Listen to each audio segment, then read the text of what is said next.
నిజంగా Jubilee hills election ఎంత కష్టం తెచ్చిపెట్టిందంటే కాంగ్రెస్ పార్టీకి అంతా ఇంత కాదు.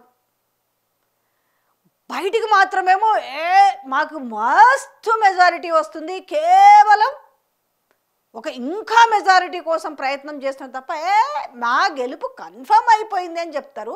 లోపల భయమేమో ఉడుకుతుంది. ఇక్కడ ఏం చేయాలో అర్థమైతలేదు. ఇది గెలవకపోతే ఎట్లా, ఏమన్నా చేసి గెలుద్దామంటే ఇక్కడ సోర్స్ ఎవరిది ఎక్కువ, మైనారిటీ ఓట్స్. ఈ మైనారిటీస్ అందరు కూడా ఏమంటున్నారు ఇప్పుడు, మీకు ఎందుకు ఓటు వేయాలి, మాకేం చేసిర్రు అనేసి. ఇక ఈ లూకోలే కదా ఇటు బీఆర్ఎస్ సోషల్ మీడియా వీళ్ళందరూ పట్టుకొని మీరు ఏం చేసిరా నాయనా మైనారిటీలకు, కనీసం క్యాబినెట్లో ఒక హోదాన్న కల్పించిరా అంటే ఇప్పుడు ఏమంటే చూడు లేడీకి లేచిందే పరగన్నట్టుగా చలో ఇప్పుడు మంత్రి పదవి ఇప్పటికిప్పుడు ఇచ్చేసేయాలి, ఇప్పుడు గవర్నర్ దగ్గర తీసుకుపోవాలి, ప్రమాణ స్వీకారం చేయించాలి, మైనారిటీ ఓట్లన్నీ కూడా గంపగుత్తగా కొట్టేయాలి. ఇది ఇప్పుడున్న సమాచారం. ఏంటి, అజారుద్దీన్కి మంత్రి పదవి.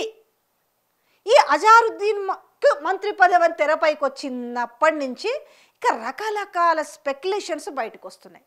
ఇక ఆయన మంత్రి పదవి గురించి మాట్లాడితే ఆయనకున్న ఎమ్మెల్సీనే ఉత్తుత్తి ఎమ్మెల్సీ, ఇప్పుడు అది గవర్నర్ ఆమోదించనే లేదు. ఎందుకంటే ఆల్రెడీ ఉన్న వాళ్ళ ఇద్దరిలో డిస్క్వాలిఫై అయితేనే అందులో ఆ ప్లేస్లోకే తీసుకున్నారు అజారుద్దీన్ని.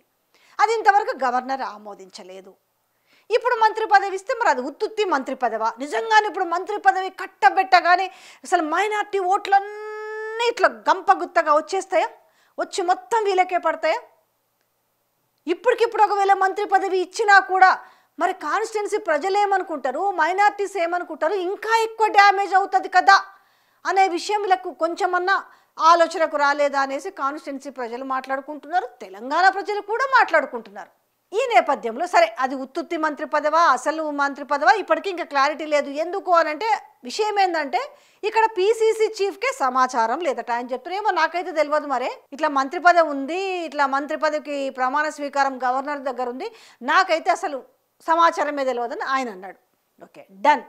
ఇక్కడ ఏమైందనంటే ఎప్పటి నుంచో మంత్రి పదవి అడుగుతున్న కోమటిరెడ్డి రాజగోపాల్ రెడ్డికి ఏమో ఇయ్యర్, కానీ ఇప్పుడు జూబ్లీ హిల్స్ ఎలక్షన్ సందర్భంగా అజారుద్దీన్కి ఇస్తారా? ఇది ఎక్కడ న్యాయమో, అందుకే అలిగిన రాజగోపాల్ రెడ్డి రాజీనామా చేస్తాడు అనేసి వార్తలు వస్తున్నాయి.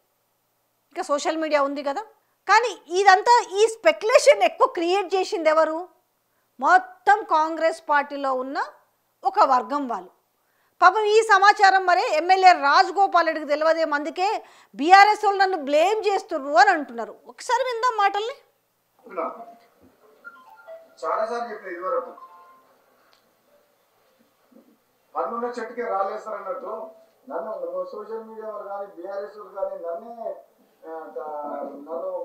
ముందర పెట్టి అన్ని కథనాలు తప్పుడు వార్తలు రూమర్స్ క్రియేట్ చేస్తుంది. నిజంగా నేను ఏదన్నా పొలిటికల్ గా నిర్ణయం తీసుకుంటే నేనే ప్రెస్ మీట్ పెట్టి మాట్లాడతాం. నేను కాంగ్రెస్ పార్టీ ఎమ్మెల్యేగా కొనసాగుకుంటూ మున్గోడు నియోజకవర్గ అభివృద్ధి కోసం కృషి చేస్తున్నాం. విస్తరణ అనేది అధిష్టానం తీసుకునే నిర్ణయం కాబట్టి అధిష్టానం ఏ నిర్ణయం తీసుకున్నా కట్టుబడి ఉంటాం. అప్పటి వరకు కాంగ్రెస్ పార్టీ ఎమ్మెల్యేగా ఒక క్రమశిక్షణ గల కార్యకర్తగా నియోజకవర్గ అభివృద్ధి పార్టీ కోసం పనిచేస్తున్న రాహుల్ గాంధీ గారి నాయకత్వంలో ఎటువంటి రూమర్స్ కూడా సోషల్ మీడియాలో నాకు కొందరు గిట్టని వ్యక్తులు కాంగ్రెస్ పార్టీలో కూడా కావచ్చు ఇతర పార్టీలో కంటిన్యూస్ గా సోషల్ మీడియా నా మీద దుష్ప్రచారం జరుగుతుంది. దయచేసి మళ్ళీ చెప్తున్న తెలంగాణ ప్రజలందరికీ కూడా ఇటువంటి వార్తల్ని నమ్మొద్దు. భవిష్యత్తులో ఏదన్నా రాజకీయ పరంగా ఏదైనా నిర్ణయం తీసుకుంటే ఎగ్జాక్ట్లీ. కాకపోతే ఏంటి అనంటే ఎక్కువగా మిమ్మల్ని స్పెక్యులేట్ చేస్తూ వార్తలు వచ్చింది ఎవరి నుంచి వస్తున్నాయి? మీ కాంగ్రెస్ పార్టీ సోషల్ మీడియా నుంచే వస్తున్నాయి. మిమ్మల్ని తగ్గించి వాళ్ళు శునకానందం పొందాలని ప్రయత్నం చేస్తున్నారు. అందులో మీరు అన్నారు, కానీ పూర్తి స్థాయిలో గమనించండి మీ మీద ఎలాంటి దుష్ప్రచారం జరుగుతుంది అనేసి.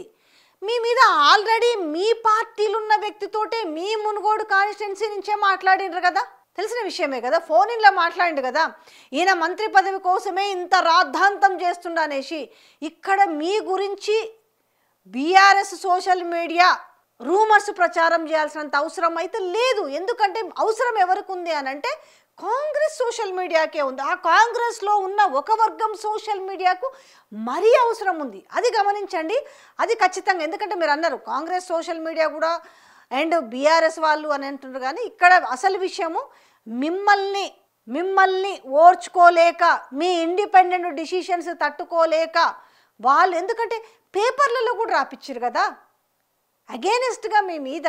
ఆల్రెడీ రాజగోపాల్ రెడ్డి మీద గుర్రుగా ఉన్నాడు రేవంత్ రెడ్డి, రాజగోపాల్ రెడ్డి మీద ఆగ్రహం వ్యక్తం చేస్తున్నాడు ఎందుకంటే రేవంత్ రెడ్డికి వ్యతిరేకంగా ఇలాంటి వార్తలు కూడా రాపిచ్చారు. నేనైతే అది మీ దృష్టికి రాలేదని అనుకుంటున్నా. రాలేదా, వచ్చిందా మరి మీరు చెప్పాలి. వచ్చుంటే మీరు ఖచ్చితంగా ఈరోజు మీకు ఒక ఆన్సర్ దొరికిండేది.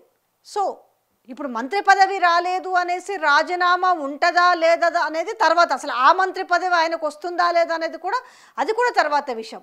ఇప్పటికిప్పుడు మంత్రి పదవులు ఇస్తున్నారంటే ఆ అవసరం ఏ మేరకు ఉందో కూడా అర్థం చేసుకోవచ్చు. ఎందుకంటే ఈరోజు ఇటు సోషల్ మీడియా నుంచి మొదలు పెడితే మెయిన్ స్ట్రీమ్ మీడియా వరకు కూడా కోడై కూస్తున్న నేపథ్యంలో ఎలక్షన్స్ వరకు ఇమీడియట్లీ ఇప్పటికిప్పుడు మనం ఎట్లయినా గట్టెక్కలేని పరిస్థితిలో ఉన్నాము కాబట్టి మనం ఈ డెసిషన్స్ తీసుకోవాలనేసి నిజంగానే అంత చిత్తశుద్ధి ఉంటే, నిజంగానే మైనారిటీ ఓట్స్ అవసరం ఉంటే అసలు టికెట్ అనేది ఆయనకే ఇచ్చుంటే అయిపోయింది కదా.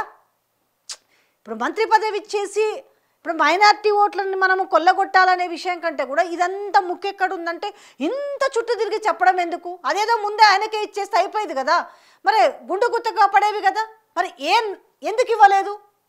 ఎవరు చెప్తే ఆయనకు టికెట్ ఇవ్వలేదు? ఎంఐఎంలు చెప్పిరనా? ఎవరికన్నా ఇవ్వండి కానీ ఎమ్మెల్యే పదవి, ఎమ్మెల్యే బీఫామ్ మాత్రము ఖచ్చితంగా ఈయనకి ఇవ్వద్దు, అందుకే ఇవ్వలేకపోయారా? మరి ఇప్పుడు మంత్రి పదవి ఇస్తే ఎంఐఎంలు కూడా సపోర్ట్ చేయమనేసి డిస్కషన్ జరుగుతుందంట కదా.